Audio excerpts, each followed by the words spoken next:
Desde Pueblos Vivos Cuenca han emitido una nota de prensa asegurando que la Junta volverá a aprobar macrogranjas en Cuenca, en nuestra provincia, a partir de enero y que prevé la construcción de hasta 60 plantas de bioetano en la provincia. Algunas de ellas podrían caer en La Manchuela Conquense, en nuestro territorio. Para explicarnos esto, que es algo de lo que llevamos hablando mucho tiempo aquí en la SER, tenemos a coportavoz de Pueblos Vivos Cuenca, tenemos a Tony Jorge. Buenos días, Tony.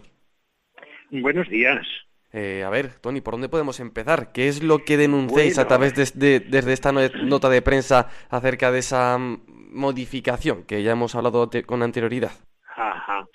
Bueno, vamos a ver. Aquí había un tema y es que finalizaba una moratoria parcial a la ganadería industrial en diciembre y entonces, bueno, en lugar de haber citado un poco a las partes, haber comentado lo que se iba a hacer, lo que no se iba a hacer, qué se podía hacer, lo que hicieron fue tirar por la tangente y entonces han empezado a aprobar, bueno, por lo menos a poner en marcha un montón de proyectos legislativos que lo que vienen, según nuestro análisis, es evidentemente a afianzar, por una parte, el modelo de ganadería industrial, porque tuvimos una entrevista con el director general de Economía Circular y con, creo que era el de Medio Ambiente, un tal Julio Ariza y Tomás Villarrubia, en la cual nos dejaron caer que la capacidad de crecimiento de la ganadería industrial en Castilla-La Mancha era muy grande y que no iba a haber otra moratoria ni se iba a detener ya.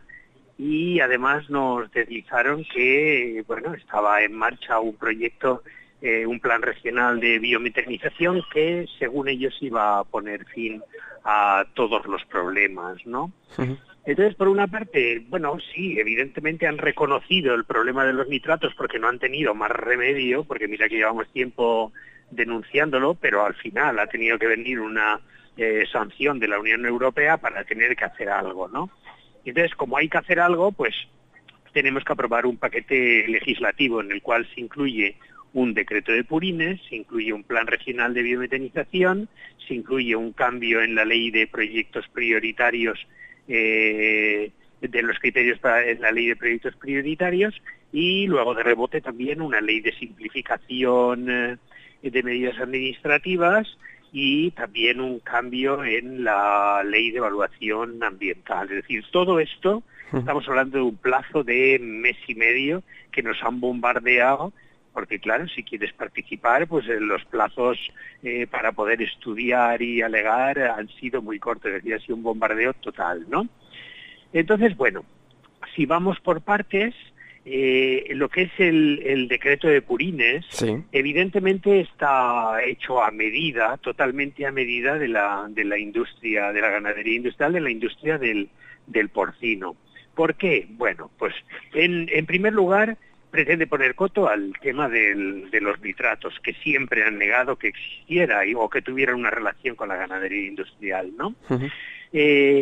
Después, la normativa o el decreto va a afectar únicamente a aquellas granjas que no tengan que pasar por autorización ambiental integrada. Para entendernos, esos son aquellas granjas de más de 2.500 cerdos. Sí. Todas las que queden por debajo de 2.500 cerdos no les afecta para nada, es decir, pueden seguir vertiendo tranquilamente los purines en el campo. Ujú. Solamente les afecta en una cuestión, y es que se tiene que poner en marcha la impermeabilización de las balsas de purines, lo cual a su vez supone un reconocimiento directo de que la impermeabilización es insuficiente y se están produciendo filtraciones, ¿vale? Entonces a esas no las afecta. Y estamos hablando del 45% del censo porcino, no le va a afectar en absoluto, en Ujú. absoluto. Y el otro 55% le dan una moratoria de 10 años para poderse acoplar a las nuevas normas de purines, ¿no? Que básicamente consisten, una de dos, o llevar los purines a planta de biometanización o tratarlos en la explotación, separando sólido líquido y retirando nutrientes del líquido, sin especificar cuánta cantidad de nutrientes, ¿vale? Lo cual es también grave, ¿no? Bueno, y entonces, claro, tenemos que crear una estructura de plantas de biometano. Aquí en la provincia son 60 máximo, es que las cifras que utilizan son en un rango de flexibilidad enorme, porque, Sí. por ejemplo, hablan de en determinada comarca de poner entre 10 o 20. Dices entre 10 o el doble, con lo cual me sirve poco, ¿no? Y aquí es verdad que en la provincia de Cuenca hablan de la posibilidad máxima de unas 60, Y ¿no? mínimo ¿Qué es lo 24. controvertido? Sí, efectivamente, o sea, 24 es lo que te estaba diciendo, el mínimo y el doble del mínimo es lo que podemos poner como máximo, ¿no? Entonces, bueno, el tema es realmente muy controvertido porque lo plantean primero como una solución a la soberanía energética, ¿no? Cuando si una planta se nutre de purines, resulta que el sector del porcino tiene una dependencia brutal de los insumos externos, con lo cual si sustituyes la soberanía energética por la soberanía alimentaria, bueno, por las gallinas que entran, por las que salen. Seguimos dependiendo exactamente igual. La venden como una solución a la descarbonización. Y resulta que los estudios demuestran que, claro, es una solución a la descarbonización si tú consideras el ciclo únicamente de los residuos.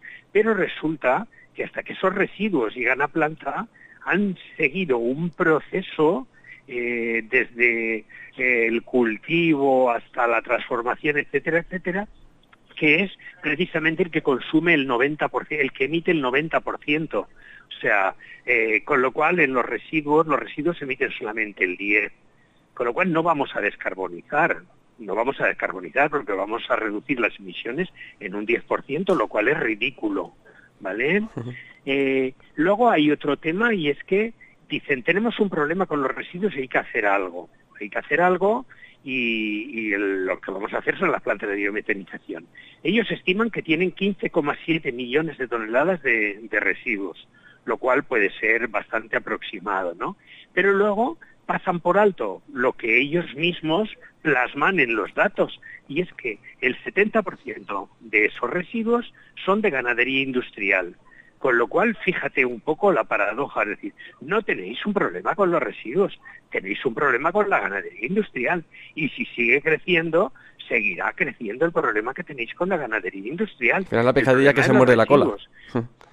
Claro, pero aparte otra cosa, es decir, ese problema no existía hasta ahora, cuando nosotros llevamos denunciándolo desde tiempos inmemoriales y no existía ningún problema con los residuos. Pero ¿qué pasa? Si los purines son buenos para abonar el campo, pero ¿qué pasa? La contaminación de nitratos, eso no existe, ¿no? Y entonces ahora de repente dices, uy, y ahora sí que hay un problema con los residuos. ¿Por qué? Porque hay un mercado de los residuos boyante y están todos los fondos de inversión, está el mercado calentito, invirtiendo ahí, está la patronal del biogás, está la patronal, las cárnicas, es decir, que se ha producido ahí la tormenta perfecta, está todo el mundo impulsando por una parte que la ganadería industrial siga creciendo y por otra parte que crezcan las plantas de biogás, ¿no? Pero no plantas pequeñitas, sino, claro, si una tonelada fresca de purín solamente produce, según los datos de la misma consejería, 12 metros cúbicos de biogás, es decir, el rendimiento más bajo con diferencia entre todos los posibles residuos, yo, si quiero obtener rentabilidad de una planta, tengo que hacer una planta inmensa, es decir, que me trate 150.000 toneladas de purines, por ejemplo, porque así poder obtener un poco de rentabilidad. Pero una planta pequeña me como, pues iba a decir una palabra cosa, bueno, pues una planta pequeña no es rentable, va a ser una ruina, ¿no?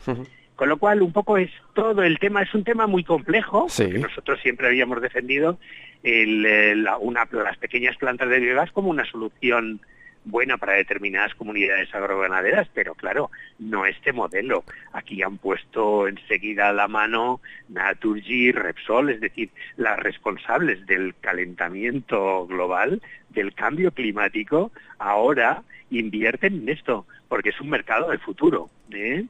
O sea, y claro, eso va a generar una controversia enorme, enorme, porque van a ir precisamente en las zonas que ya tienen una concentración ganadera importantísima, y en las que no, si se instalan, propiciarán el crecimiento de la ganadería industrial, porque para ser rentables necesitan cuanta más cantidad de residuos mejor, Claro, y cuantas más granjas pongas cerquita mejor. claro, a eso quería llegar, porque al final cuando tú estás permitiendo, ¿no?, que se construyan esas plantas de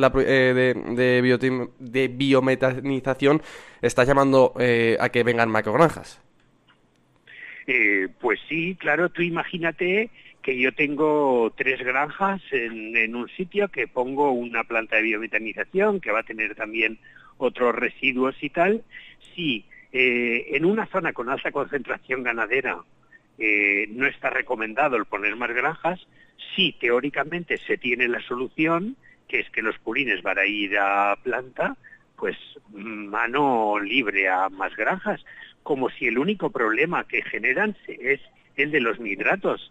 Generan problema de resistencia a antibióticos, generan problema de olores, generan problemas de contaminación por bacterias, generan problemas de moscas, generan calentamiento global, que es lo más importante y es el elefante en la habitación.